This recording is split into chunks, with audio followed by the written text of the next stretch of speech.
Hi friends, welcome to this video. ഇന്നത്തെ വീഡിയോയിൽ നമ്മൾ കാണാൻ പോകുന്നത് തികച്ചും വ്യത്യസ്തമായ ഒരു കാര്യമാണ്. And it is Arlberg road tunnel. Arlberg road tunnel എന്ന് പറയുന്നത് ഒരു കാലത്ത് ലോകത്തെ ഏറ്റവും നീളം കൂടിയ റോഡ് ടണലായിരുന്നു എന്ന് കരുതി ഇപ്പോഴും ആ നീളത്തിന് കുറവൊന്നുമില്ല, എന്നാൽ സ്ഥാനം ചെറുതായിട്ട് താഴോട്ട് പോയിട്ടുണ്ട്. കാരണം വളരെ മോഡേൺ ടെക്നോളജി ഒക്കെ വന്നു കഴിഞ്ഞപ്പോൾ വളരെ നീളം കൂടിയ പല റോഡ് ടണലുകളും കൺസ്ട്രക്ട് ചെയ്യുകയുണ്ടായി. എന്നാലും ഇന്ത്യയിൽ ഇതുവരെ അത്രയും നീളത്തിലുള്ള ഒരു റോഡ് ടണൽ ഉണ്ടായിട്ടില്ല. 14 കിലോമീറ്റർ നമ്മൾ ടണലിലൂടെയാണ് യാത്ര ചെയ്യാൻ പോകുന്നത്. അതിനു മുമ്പ് ടണലിലേക്ക് എത്തുന്ന വഴിയൊക്കെ നമ്മൾ കാണുന്നുണ്ട്. So keep watching and let's begin.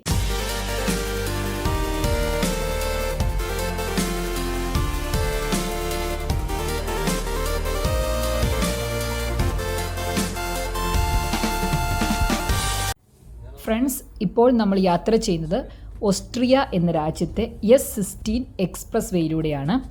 ഈ S16 എക്സ്പ്രസ് വേ കണക്ട് ചെയ്യുന്നത് ടിറോൾ എന്ന ഒരു സ്ഥലവും അതുപോലെ ഫോറാൾബർഗ് എന്ന സ്ഥലവും തമ്മിലാണ്. ഈ രണ്ട് പ്രൊവിൻസസ് അഥവാ സ്റ്റേറ്റ്സ് എന്ന് വിളിക്കാം. ഇത് രണ്ടും ഓസ്ട്രിയയുടെ തന്നെ ഭാഗമാണ്. ഇതിനെ തമ്മിൽ കണക്ട് ചെയ്യുന്ന ഒരു എക്സ്പ്രസ് വേ ആണ് S16. അപ്പം അവിടെയാണ് നമ്മൾ യാത്ര ചെയ്തുകൊണ്ടിരിക്കുന്നത്. ഇത് കുറച്ചുകൂടെ ടൗൺ ഏരിയ ആണ്. ഇനി നമ്മൾ കുറച്ചുകൂടി വില്ലേജ് ഏരിയയിലേക്ക് മാറും. പിന്നെ മൗണ്ടനസ് റീജിയനാണ്. ഈ മൗണ്ടനസ് റീജിയനിലാണ് നമ്മൾ പറയുന്ന ടണൽ സ്ഥിതി ചെയ്യുന്നത് കേട്ടോ. ഇപ്പോൾ ലോകത്ത് ഒരുപാട് റോഡ് ടണൽസ് ഉണ്ട്, പല പല ലെങ്തിലുണ്ട്. ലോകത്തെ ഏറ്റവും നീളം കൂടിയ റോഡ് ടണൽ ഇപ്പോൾ സ്ഥിതി ചെയ്യുന്നത് നോർവേയിലാണ്. അത് വളരെ ഫേമസ് ആണ്. ലെയർദാൽ ടണൽ എന്നാണ് അറിയപ്പെടുക. അറൗണ്ട് 25 കിലോമീറ്റേഴ്സ് നീളമുണ്ട്. ഇനി അതുപോലെ പല റോഡ് ടണലുകളും ഉണ്ട്. 22 കിലോമീറ്റർ ഉള്ള ടണലുണ്ട്, ചൈനയിലുണ്ട്. അങ്ങനെ പല രാജ്യങ്ങളിലൂടെ റോഡ് ടണൽ കടന്നു പോകുന്നുണ്ട്. ഇന്ത്യയുടെ കാര്യം പറയുകയാണെങ്കിൽ ഇന്ത്യയിൽ ഏറ്റവും നീളം കൂടിയ റോഡ് ടണലുള്ളത് ജമ്മു ആൻഡ് കാശ്മീരാണ്. And it is Shyamaprasad Mukherjee road tunnel. And the length is 9.3 kilometres, exactly 9.28 kilometres. Okay, ഇനി കേരളത്തെക്കുറിച്ച് പറയുകയാണെങ്കിൽ നമുക്ക് ഐക്കോണിക്കായിട്ട് ഒരു റോഡ് ടണലാണ് ഉള്ളത്. അത് കുതിരാൻ റോഡ് ടണലാണ് കേട്ടോ. അതിലേക്കൊക്കെ ഞാൻ വരാം. അത് ഞാൻ രണ്ടും കൂടെ ക്ലബ് ചെയ്ത് പറയുന്നുണ്ട്. ഓക്കെ, ഇപ്പം നമുക്ക് ഇവിടുത്തെ വിഷ്വൽസ് കാണാം.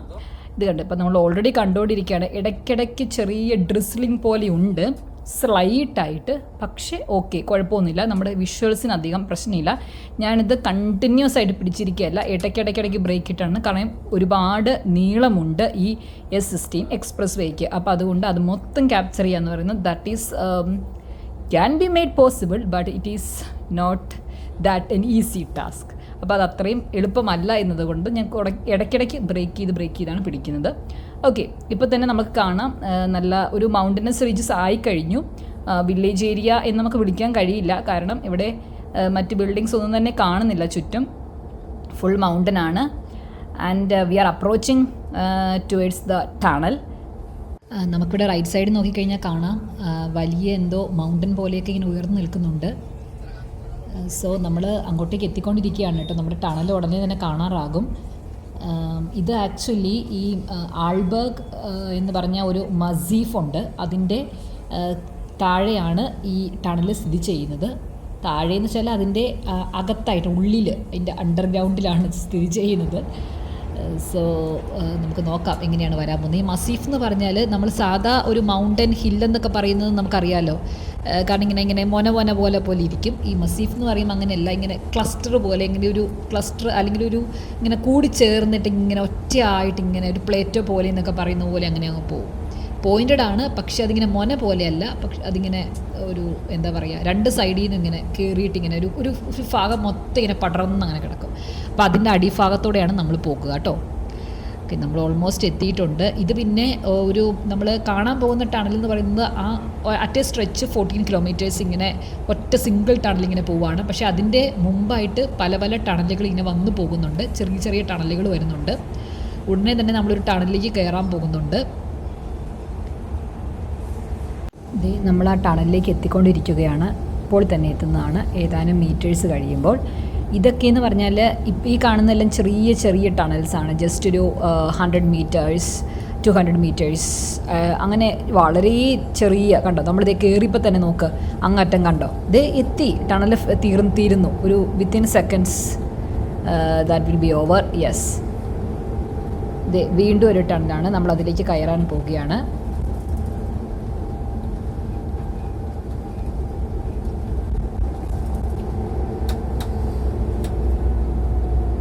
ഇതും കണ്ടോ, അത് തീർന്നു. ഇനി പതിയെ അടുത്തത് കണ്ടോ, ദൂരത്ത് തന്നെ നമുക്ക് കാണാം വീണ്ടും ഒരു ടണൽ വരുന്നത്. അതിങ്ങനെ കുറേ സീരീസ് ഓഫ് ടണൽസ് ഇങ്ങനെ 1 by 1 ഇങ്ങനെ ക്രോസ് ചെയ്താണ് നമ്മൾ ഈ പറയുന്ന 14 അല്ലെങ്കിൽ 15 കിലോമീറ്ററോളം നീളം വലിയ ടണലിലേക്ക് നമ്മളത് കഴിഞ്ഞിട്ടാണ് കയറുക. അപ്പോൾ ഇതൊക്കെ ഇങ്ങനെയുള്ള കുഞ്ഞു ടണലുണ്ട്. ഇനി ഈ വലിയ ടണലിൻ്റെ മുമ്പിലായിട്ട് കുറച്ചുകൂടി ഒരു നീളം കുറഞ്ഞൊരു ടണൽ വരുന്നുണ്ട് കേട്ടോ. ഇതൊക്കെ എന്ന് പറഞ്ഞാൽ ഏതാനും മീറ്റേഴ്സേ ഉള്ളൂ. ഞാൻ ഇതിനും ഇടയ്ക്കിനെയും ടണലുകളുണ്ട്, ഞാൻ പലതും കട്ട് ചെയ്തിട്ടാണ് കേട്ടോ പിടിക്കുക. കാരണം ഇതെല്ലാം കാണിക്കുക എന്ന് പറയുന്നത് കുറേ അവേഴ്സിൻ്റെ വീഡിയോ ആവും, അതുകൊണ്ട് അത് അത്രയും ചെയ്യുന്നില്ല. ഇടയ്ക്കിടയ്ക്ക് ബ്രേക്ക് ചെയ്തിടുന്നു, എല്ലാ ടണൽസും പിടിക്കുന്നില്ല. പിന്നെ ഇനി വരുന്ന ഒരു ടണൽ നമ്മൾ കാണാൻ പോകുന്നതിന് ഒരു 5.1 കിലോമീറ്റർ നീളമുണ്ട്. നമ്മളതിലേക്ക് within seconds we will approach to that tunnel and let's see. അതും ഈ പറഞ്ഞ പോലെ ടു ആൻഡ് ഫ്രോ അങ്ങോട്ടും ഇങ്ങോട്ടും ഉണ്ട് ടണൽ. പക്ഷേ നമ്മുടെ മെയിനായിട്ടുള്ള ടണലിന് ജസ്റ്റ് ഒരു 2 ടണൽ ഈ പറഞ്ഞ പോലെ പോകുന്നുണ്ട്. പക്ഷേ അതിൽ ഒരെണ്ണം എന്ന് പറയുന്നത് ദാറ്റ്സ് ഫോർ ദ റെയിൽവേ. അത് പാരലായിട്ട് നമ്മുടെ റോഡിന് പാരലായിട്ട് പോവാണ്. പക്ഷെ നമ്മൾ റോഡിൽ പോകുമ്പോൾ ഇതേപോലെ 5-6 ലെയിൻസ് ഒന്നും ഉണ്ടാവില്ല, ജസ്റ്റ് 2 എണ്ണം ഉണ്ടാവുള്ളൂ അങ്ങോട്ടും ഇങ്ങോട്ടും. അപ്പോൾ നമുക്ക് നോക്കാം എങ്ങനെയാണെന്നുള്ളത്. ഇപ്പോൾ ഈ കയറാൻ പോകുന്ന ഈ ടണലാണ് ഞാൻ നേരത്തെ പറഞ്ഞ നമ്മുടെ വലിയ ടണലിൻ്റെ തൊട്ട് മുമ്പിലുള്ള ഒരു ചെറിയ ടണലിന് ഞാൻ പറഞ്ഞു.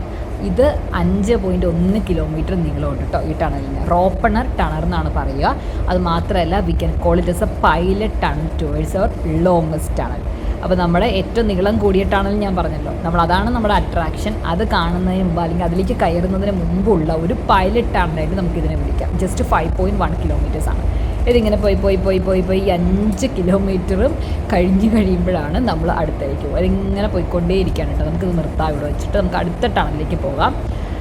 So we are going to see the one and only Albert tunnel. Let's see. Yes, here we go. So ഇതാണ് നമ്മൾ ആ പറഞ്ഞ ടണൽ. ഇവിടെ നോക്കുക, നമ്മൾ പോകുന്നത് റൈറ്റ് സൈഡിൽ കൂടെയാണ്, ലെഫ്റ്റ് സൈഡിൽ കൂടെ ഇങ്ങോട്ട് വരുന്ന വണ്ടിയാണ്. ഇത് ഇവിടെയെല്ലാം ലെഫ്റ്റ് ഹാൻഡ് ഡ്രൈവാണ്, അതുകൊണ്ടാണ് കേട്ടോ ഇങ്ങനെ. നമ്മുടെ നാട്ടിലാണെങ്കിൽ ഇത് തിരിച്ചായിരിക്കും വരിക. നമ്മൾ ലെഫ്റ്റിലൂടെ വണ്ടി ഓടിക്കും, റൈറ്റിലൂടെ ആയിരിക്കും എതിരെ വരുന്ന വണ്ടികൾ വരിക. ഇവിടെ തിരിച്ചായതുകൊണ്ടാണ് ഇങ്ങനെ പോവുക. അപ്പോൾ ഇത്രയേ ഉള്ളൂ. ഇത് ഓർക്ക ഞാൻ നേരത്തെ പറഞ്ഞ പോലെ തന്നെ ഈ ടണലിൻ്റെ പാരലായിട്ട് റെയിൽവേക്ക് ടണലുണ്ട്, റെയിൽവേ ടണലിൽ കൂടി പോകുന്നുണ്ട്. അപ്പോൾ അവിടെ അതിലെ ട്രെയിൻ പോകുന്നു, നമ്മളിതിലെ വണ്ടികൾ പോകുന്നു. അങ്ങനെ ഡ്യുവൽ ടണലായിട്ടാണ് പോവുക. ഇത് ബിൽറ്റ് ചെയ്തിരിക്കുന്നത് 1974 മുതൽ 1978 വരെയുള്ള 4 വർഷം കൊണ്ടാണ് ഈ ടണൽ കംപ്ലീറ്റ് ചെയ്തത്. ഓർക്കുക, അന്നത്തെ കാലത്ത്, അതായത് ഒരു 50 years ബാക്ക്, 1/2 നൂറ്റാണ്ട് മുമ്പ് പണി കഴിപ്പിച്ച ടണലിലൂടെയാണ് നമ്മൾ പൊയ്ക്കൊണ്ടിരിക്കുക. എന്താണെന്ന് നോക്കുക, അതിൻ്റെ ബ്യൂട്ടി ഒന്ന് ആസ്വദിക്കും. My goodness. അപ്പോൾ ഈ ടണൽ അന്നത്തെ കാലത്ത്, ആ ലിമിറ്റഡ് ടെക്നോളജിയുടെ കാലത്ത് ഇത് പണിതിരിക്കുകയാണ്. ഈ 14 കിലോമീറ്റർ, 14.5 കിലോമീറ്റർ കൃത്യമായിട്ട് പറഞ്ഞാൽ, ഇത്രയും കിലോമീറ്റർ ഇങ്ങനെ തുരങ്കം നിർമ്മിച്ചിരിക്കുകയാണ്. 4 വർഷം മാത്രമേ എടുത്തിട്ടുള്ളൂ. അതേസമയം നമ്മുടെയൊക്കെ നാട്ടിൽ ഒരു തുരങ്കം പണിയാൻ എടുക്കുന്ന ഒരു ടൈം, അതിൻ്റെ പേപ്പർ വർക്ക്, അതിൻ്റെ പ്രൊസീജിയേഴ്സ് ഒന്ന് ഇമാജിൻ ചെയ്ത് നോക്കാം. Oh my goodness. ഇതിൻ്റെയൊക്കെ അതോറിറ്റീസ് ഇങ്ങനെയുള്ള ടണലിലൂടെ ഒന്നും സഞ്ചരിച്ചിട്ടില്ലേ പോലും എനിക്കറിയില്ല. അതെല്ലാം അഫ്കോഴ്സ് ഇവരിതെല്ലാം എക്സ്പ്ലോർ ചെയ്തിട്ടുള്ളതാണ്. But for whose sake and for what sake, why they are doing this kinds of things to us, we don't know. Anyway അതിനെ ഡിസ്കസ് ചെയ്യാനായിട്ട് വേറെ സമയം നമുക്ക് മാറ്റി വെക്കേണ്ടതായിട്ട് വരും. പോട്ടെ. അപ്പോൾ എന്തായാലും ഈ 4 വർഷം കൊണ്ട് 1978 ഈ ടണലിൻ്റെ പണിയെല്ലാം പൂർത്തീകരിച്ച് അത് ജനങ്ങൾക്കായിട്ട് തുറന്നു കൊടുത്തു. That was wonderful. ഇനി അങ്ങനെ ഇത് 1978 ഈ ടണൽ ഇനാഗുറേറ്റ് ചെയ്തപ്പോൾ ആ കാലത്തെ ഏറ്റവും നീളം കൂടിയ ടണലായിരുന്നു ലോകത്ത്. അത് കുറേ വർഷത്തോളം ആ പേരിങ്ങനെ നീണ്ടു നിന്നു. അതിനുശേഷം പിന്നെ കുറച്ച് വർഷം കഴിഞ്ഞപ്പോൾ മറ്റൊരു ടണൽ ഇതിലും കൂടുതൽ നീളത്തിൽ വന്നു. അത് കഴിഞ്ഞപ്പോഴാണ് ഇതിൻ്റെ 1ാം സ്ഥാനം നഷ്ടപ്പെട്ടത്. എന്നാലും ഇപ്പോഴത്തെ ഒരു ഒരു നല്ല ടോപ്പ് റാങ്കിങ്ങിൽ തന്നെ ഇതിപ്പോഴും നിലകൊള്ളുന്നുണ്ട്. സോ ഇതൊക്കെയാണ് ഈ ഒരു ടണലിൻ്റെ സ്പെഷ്യാലിറ്റീസ്. അപ്പോൾ ഇതിങ്ങനെ കിലോമീറ്റേഴ്സ് ഇങ്ങനെ പോയിക്കൊണ്ടേയിരിക്കുകയാണ് കേട്ടോ. ഇത് ഇത്രയും ദൂരം ഇങ്ങനെ, അത് മാത്രമല്ല നമ്മൾ ഈ പൊതുവേ നമ്മൾ ഇത്ര കിലോമീറ്റർ എന്ന് പറയുമ്പോൾ വലിയൊരു സംഭവമല്ല, കാരണം നമ്മൾ വളഞ്ഞൊക്കെ പോകുമ്പോൾ കുറേ ഒരു ചെറിയൊരു സ്ഥലത്ത് നിന്ന് അടുത്ത സ്ഥലത്തേക്ക് പോകുന്ന പോലെ. പക്ഷേ ഇതങ്ങനെയല്ല. ഇത് നമുക്കറിയാം, റോഡ് കണ്ടാൽ ഇങ്ങനെ സ്ട്രെയിറ്റ് പോയിക്കൊണ്ടേയിരിക്കുകയാണ്. ചെറിയൊരു സ്ലൈറ്റ് കർവ്സൊക്കെ ഉള്ളൂ. അപ്പോൾ അതായത് ഒരു മലയുടെ ഒരു എന്താ പറയുക, നമ്മൾ ലെഫ്റ്റും റൈറ്റായിട്ട് പറഞ്ഞാൽ ലെഫ്റ്റിൽ നിന്ന് റൈറ്റിലേക്ക് നമ്മൾ ആ മല അതിൻ്റെ ഉള്ളിലൂടെ ക്രോസ് ചെയ്ത് പോവുകയാണ്. അപ്പം ഇവിടെ കാണുന്ന ആയിരിക്കില്ല അടുത്ത സ്ഥലത്ത് കാണുന്ന ലോകം എന്ന് പറയുന്നത്. അപ്പോൾ നമുക്ക് എന്തായാലും നോക്കാം അത് ടണൽ കഴിഞ്ഞ് കഴിയുമ്പോൾ എന്തായിരിക്കും അവസ്ഥ എന്ന്. കുറച്ച് ദൂരം കൂടി ഞാനിങ്ങനെ വീഡിയോ ഇടയ്ക്കിടയ്ക്ക് ബ്രേക്ക് ചെയ്തിട്ട് തന്നെയാണ് ഇങ്ങനെ ഫുള്ളായിട്ട് ടണൽ വീഡിയോ ഷൂട്ട് ചെയ്യുന്നില്ല. അപ്പോൾ ഇടയ്ക്കിടയ്ക്ക് കട്ട് ചെയ്ത് കളഞ്ഞിട്ടാണ് കേട്ടോ വീഡിയോ പിടിച്ചിരിക്കുന്നത്.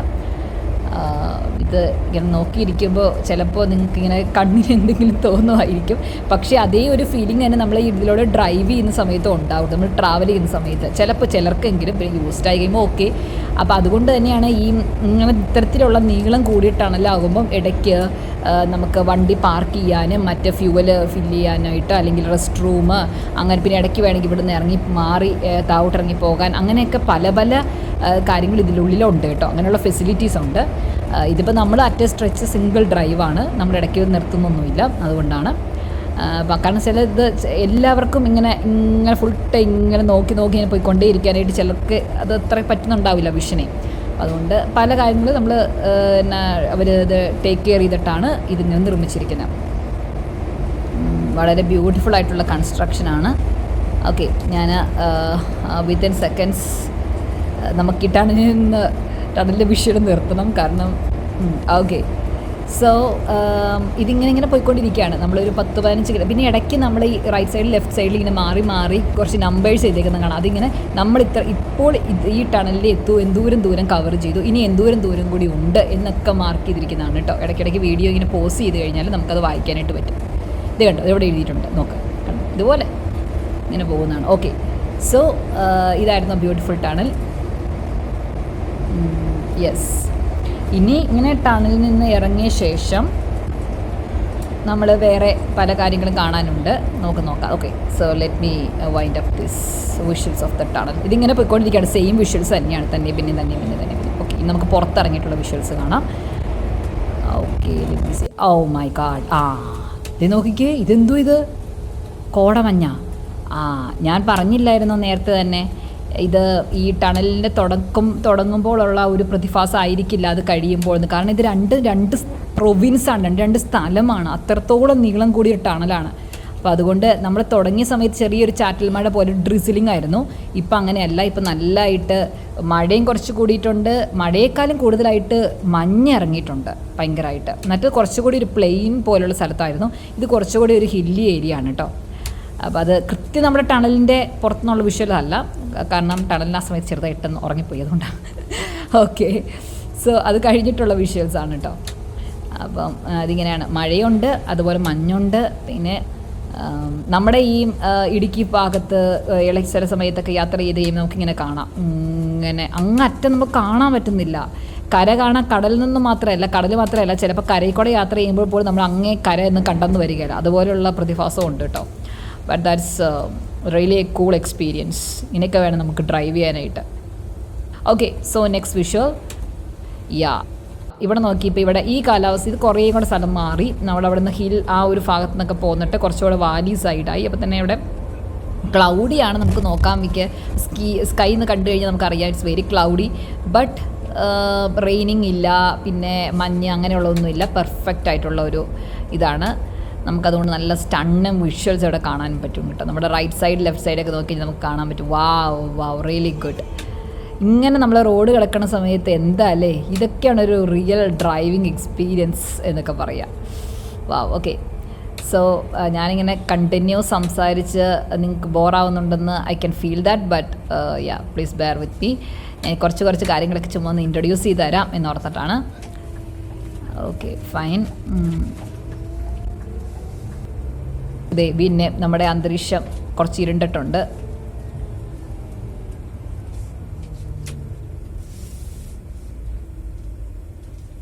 പിന്നെ ഇപ്പോൾ ഇത് വീണ്ടും ഒരു ടണൽ കടന്ന് ഇങ്ങനെ വന്നതാണ്. പുതിയ സ്ഥലങ്ങളിലേക്ക് നമ്മൾ എത്തിക്കൊണ്ടിരിക്കുന്നു.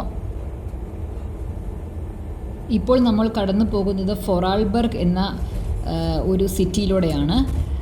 ഈ സിറ്റി ഇങ്ങനെ കുറേ കവർ ചെയ്ത്, ഇത് ഫൊറാൾബർഗ് എന്ന് പറയുന്നത് വലിയൊരു പ്രൊവിൻസാണ് കേട്ടോ. അപ്പോൾ ഈ ഓസ്ട്രിയയുടെ ഒരു വലിയൊരു പ്രൊവിൻസാണ് ഫൊറാൾബർഗ്. ഈ ഫൊറാൾബർഗ് പ്രൊവിൻസിൻ്റെ ഒരു ബോർഡറായിട്ട് വരും നമ്മുടെ ലിച്ചൻസ്റ്റൈൻ എന്ന് പറഞ്ഞ രാജ്യം. ലിച്ചൻസ്റ്റൈൻ ഉണ്ട്. അപ്പോൾ ആ ലിച്ചൻസ്റ്റൈൻ്റെ ബോർഡർ വരെ നമ്മൾ യാത്ര ചെയ്യുന്നുണ്ട്. ഇനി ബാക്കിയുള്ള കാഴ്ചകളൊക്കെ കാണുക. സോ ഇങ്ങനെ നല്ല ബ്യൂട്ടിഫുൾ ആയിട്ട് നമ്മൾ ടൗൺ ഏരിയയും കാണുന്നുണ്ട്, അതുപോലെ തന്നെ വില്ലേജ് പാർട്സും ഉണ്ട്. നല്ല ബ്യൂട്ടിഫുൾ പ്ലേസ് ആണ്. ഇങ്ങനെ എന്താ പറയുക, നല്ലൊരു ഒരു നല്ല ബ്യൂട്ടിഫുൾ ജേർണിയാണ്. So just enjoy.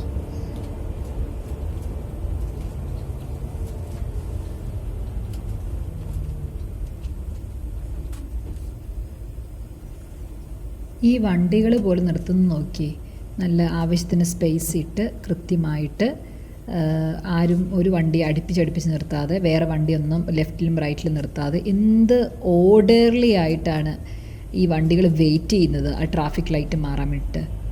അതേസമയം നമ്മുടെ നാട്ടിൽ എന്താണ് ചെയ്യുന്നത്? കുറേ സൈഡിൽ കൂടെ ഓട്ടോ കയറ്റുന്നു, വേറെ കുറേ സ്ഥലത്തോടെ ആപ്പ, അതുപോലെ മോട്ടോർ ബൈക്സ്, സ്കൂട്ടീസ്, പിന്നെ ലോറി, അത് ഇത്, എന്ത് ഒരു എന്നാ പറയുക, എല്ലാവർക്കും യാത്ര ചെയ്യേണ്ടതാണ്. അവരെല്ലാം ഇങ്ങനെ 1 by 1 പുറകെ കറക്റ്റായിട്ട് നിൽക്കുകയായിരുന്നെങ്കിൽ എന്തിന്. ഇത് നോക്കിയപ്പോൾ ആ ഫ്രണ്ടിൽ ആൾക്കാർ ക്രോസ് ചെയ്യുന്ന കണ്ടോ? ഒരു പ്രശ്നവുമില്ല, കൃത്യമായിട്ട് വണ്ടി നിർത്തിയിരിക്കുന്നു. ഇവിടെ റെഡ് ലൈറ്റാണ്, നോ വറീസ്. മറ്റേ അപ്പത്തേനെ അവിടെ ആ ഫ്രണ്ടിലുള്ള സീബ്ര ക്രോസിങ്ങിൻ്റെ അകത്ത് കയറ്റിയാണ് വണ്ടി നിർത്തുക. അതും ഒരു മാനേഴ്സ് ഇല്ല. അതിൻ്റെ ഫ്രണ്ടിൽ ഒരു വരയുണ്ട്, അവിടെ വരെ പോകാവുള്ളൂ, വണ്ടി നിർത്താവുള്ളൂ എന്നുള്ള അതൊന്നും ഒരു ബാധകമല്ല ഇവിടെ ആൾക്കാർക്ക്. ഈ ഒരു കാരണത്തിലാണ് നമ്മുടെ ഇവിടുത്തെ ഈ ട്രാഫിക് സിസ്റ്റം ഇത്രത്തോളം മോശമായിരിക്കുന്നത്. നോക്കത് നടുക്കത് ആൾക്കാർക്ക് വണ്ടി കയറ്റി നിർത്താനായിട്ട്, അങ്ങോട്ട് ക്രോസ് ചെയ്യാൻ നിർത്താനായിട്ട് സ്പേസ് ഇട്ടിരിക്കുന്നു. അവിടെ വേറെ ഒരു വണ്ടി നിർത്തിയിട്ടിട്ടില്ല. നമ്മൾ റൈറ്റിൽ കൂടെ പോകുന്നു. ഇതാണ് ലൈഫ് എന്ന് പറയുന്നത്. ഞാൻ പറയുന്നില്ല എല്ലാ സ്ഥലത്തും ഇങ്ങനെ തന്നെയാണെന്ന് ഞാൻ പറയുന്നത്. കാരണം വെച്ചാൽ പാരീസ് പോലുള്ള മെഗാ സിറ്റീസിലേക്ക് ചെന്ന് കഴിയുമ്പം അവിടെ നമുക്ക് കുറച്ചുകൂടി വണ്ടി അടുപ്പിച്ച് നിർത്തിയിരിക്കുന്ന, ലെഫ്റ്റിൽ റൈറ്റിൽ നിർത്തിയിരിക്കുന്നത് കാണാം. കാരണം അത്രയും ക്രൗഡായ ഒരു സിറ്റിയാണ്. പോരാത്തതിന് ഒത്തിരി മൈഗ്രൻസ് ഉണ്ട്. നമ്മുടെയൊക്കെ നാട്ടിൽ നിന്നും മറ്റ് ആഫ്രിക്കൻ രാജ്യങ്ങളിൽ നിന്നും മറ്റിടത്തു നിന്നൊക്കെ പോയിട്ടുള്ള മൈഗ്രൻസ് ഉണ്ട്. അപ്പോൾ അവരൊന്നും ട്രാഫിക് റൂൾസ് ഒന്നാമത് അതൊന്നും അവരാരും അനുസരിക്കുന്നില്ല. അതിൻ്റെ കൂടെ തന്നെ ഇതൊരു സിറ്റിയാണ്. കാരണം വെച്ചാൽ ഇങ്ങനെ കൃത്യം സ്പേസ് ഒക്കെ ഇട്ട് അപ്പം തന്നെ മറ്റാരെങ്കിലും വണ്ടി കൊണ്ടൊന്ന് കുത്തി കയറ്റുക, ഇങ്ങനെയുള്ള പരിപാടികളൊക്കെ ആ സിറ്റികളിലും തീർച്ചയായിട്ടും കാണാൻ സാധിക്കും. പക്ഷെ 99% ഓഫ് ദ പ്ലേസിലും നല്ല സിസ്റ്റമാറ്റിക്കായിട്ട് കാര്യങ്ങൾ പോകുന്നത്, ഒരു പ്രശ്നമില്ല. ഇപ്പം നോക്കൂ, ഇവിടെ ഓരോ ഭാഗത്ത് വണ്ടി എങ്ങനെ പാർക്ക് ചെയ്തിരിക്കുന്നു. ആരും ഫുട്പാത്ത് കവർ ചെയ്ത് വണ്ടി പാർക്ക് ചെയ്യുന്നില്ല. എല്ലാവർക്കും നടക്കാൻ സ്ഥലം, വണ്ടി ഓടിക്കാൻ സ്ഥലം, ഒരു ഓണ് പോലും അടിക്കണ്ട. നമ്മുടെ ഇവിടെ എന്താണ് noise pollution. We have to change all these things. നമ്മൾ ഗവൺമെൻറ്റിനെ അല്ല അതിനെ പഴിക്കുക. കാരണം ചിലത് നമ്മൾ സിവിക് സെൻസ് കൊണ്ട് നമ്മൾ തന്നെ മാറണം. അതുപോലെ തന്നെ ഇത് വണ്ടി ഓടിക്കുന്ന ആൾക്കാർ മാത്രമല്ല, റോട്ടിൽ കൂടെ നടക്കുന്നവർക്ക് എല്ലാവർക്കും ഒരു ബോധത്തോടെ വേണം ചെയ്യാനായിട്ട്. ചുമ്മാ തോന്നിയെടുത്ത് ഹൈവേ പോലും എന്ത് ചെയ്യുക, വെറുതെ ക്രോസ് ചെയ്യുക. അങ്ങനെ ചെയ്യരുത്. ജംഗ്ഷനിലാണെങ്കിൽ ഡയഗണലായിട്ട് ക്രോസ് ചെയ്യുക. എന്തൊക്കെ ഫൂളിഷ്നെസ്സാണ് കാണിക്കുക. ജസ്റ്റ് ഒരു സൈഡിലേക്ക് മാറിയിട്ട് അടുത്ത സൈഡിലേക്ക് ഒന്ന് മാറുക. ഒരു അതുകൊണ്ടുണ്ടാകുന്ന അത്രയും റിസ്ക് എടുക്കാതെ ഡയഗണലായിട്ട് പോകാതെ നേരെ നടന്നു കഴിഞ്ഞാൽ within few seconds you can reach at the other place or the right destination. But no one is ready to do that. Why? ഇത് നമ്മൾ ചെറുപ്പം മുതലേ സ്കൂളുകളിലാണെങ്കിൽ ക്രോസ് ചെയ്യുമ്പം നമ്മൾ ആ ഡയറക്ഷനിലേക്ക് നോക്കുക, ഈ ഡയറക്ഷനിലേക്ക് നോക്കുക എന്നൊക്കെ പഠിപ്പിക്കുന്നുണ്ടെങ്കിലും അത് അവിടെ തീർന്നു. ആ ചെവിയിൽ അറ്റത്ത് വരെ കൊണ്ടിട്ട് പിന്നെ തിരിച്ചു പോവുക, അങ്ങനെയല്ല. We have to make it practical in our life. Then our life would be much easier, smooth and elegant, like the roads in front of us. Let's hope things will be all right in the future. So let's wait and see. അങ്ങനെ നമ്മൾ Austria രാജ്യത്തിൻ്റെ border വരെ എത്തിയിരിക്കുകയാണ്. ഇനി ഇവിടം കഴിഞ്ഞ് കഴിഞ്ഞാൽ Liechtenstein എന്ന രാജ്യമാണ്. So we are going to wind up the video today. I hope you all enjoyed our Arlberg road tunnel journey. I believe it was an amazing thing because as we Malayalis, we are not so much familiar with the tunnel, so I could actually bring this visuals to your screen. So I am feeling so proud also, and keep watching, and I'll be coming with the next video soon. So bye bye, take care, and see you.